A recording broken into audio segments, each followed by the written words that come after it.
નગર આપણા ગુજરાતમાં ધોળાવીરા, રોજડી, રંગપુર, દેસરકોલ આ બધા મળ્યા હતા. એમાંનું આ ધોળાવીરા આખો રાજગઢ છે. અહીંથી આપણે ગયા દક્ષિણ બાજુ અહીં ગયા તો 5 તળાવો જોડાયેલા છે, જળાશયો છે પાણીના સંગ્રહ માટેના. બરાબર. પછી આમ ફરતા ફરતા પેલી બાજુ ઉપર ચડ્યા, જેની પાછળ અનાજ સંગ્રહ કરવાના કોઠાર હતા, 4 હતા ને. એ પેલા રાજાઓ એમાં અનાજ સંગ્રહ કરતા. એ અનાજ પછી 12 મહિના આપણે જેમાં ચીપડા ભરી રાખીએ છીએ ને, હા એમ એ કોઠારમાં અનાજ ભરી રાખતા અને 12 મહિના બધું વાપરતા. પછી અંદર આયા તો પેલી બાજુ તમે ગયા નહીં, ગયા ઉત્તર બાજુ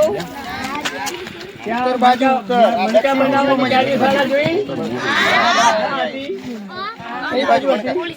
પેલી બાજુ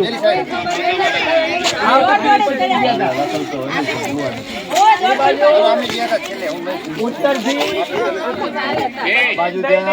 તરફ એના એ ઓરડીઓ બધી બનાવી, એમાં કાર્યશાળા ચાલે મણકા બનાવવાની.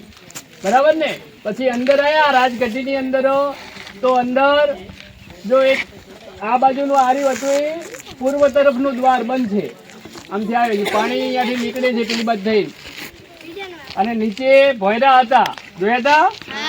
હા, એ પહેલાના એ બધા ભોયરાઓ અંદરથી આમાંથી પછી પાણી નીકળવાની નીકો તો એ પાણી બધું ઉપરનું પાણી ક્યાં જતું રહે? નીકળીને એમાં જતું રહે તળાવમાં, ઉપર પાણી રહે નહીં. પછી પેલી ઘડિયાળ હતી દેશી, પેલા તો ઉંદરડાના દર હતા, પણ જે ગોળ રાઉન્ડ હતો ને વચ્ચે પથરા હતા ફિટ કરેલા, જોયા હતા? તો આપણે પડછાયાના આધારે સમય નક્કી થતો હતો, કેટલો પડછાયો આ દિશામાં આટલો હોય તો આટલા વાગ્યા હોય, આટલો હોય તો આટલા વાગ્યા હોય, સૂરજ આટલે આવે તો આ બપોર, એના આધારે એ જો પથ્થર વચ્ચે ગોઠવેલા હતા. પેલી બાજુ 2 ખૂંભીઓ આમ ઊભી કરેલી હતી ને, એના આધારે એ સમય નક્કી થતો હતો. એ ઘડિયાળો બનાવેલી એ વખતની. એટલે આ આખું પ્રાચીન હડપ્પિયન સંસ્કૃતિનું આખું નગર હતું ધોળાવીરા. આ ખોદકામ કરતા આ જમીનમાંથી નીકળ્યું છે, એટલે આ બધું પડી ગયેલું છે, ખંડેર છે. આ ખોદકામ થયું, ઉત્ખનન કહેવાય છે ને ઇતિહાસની ભાષામાં.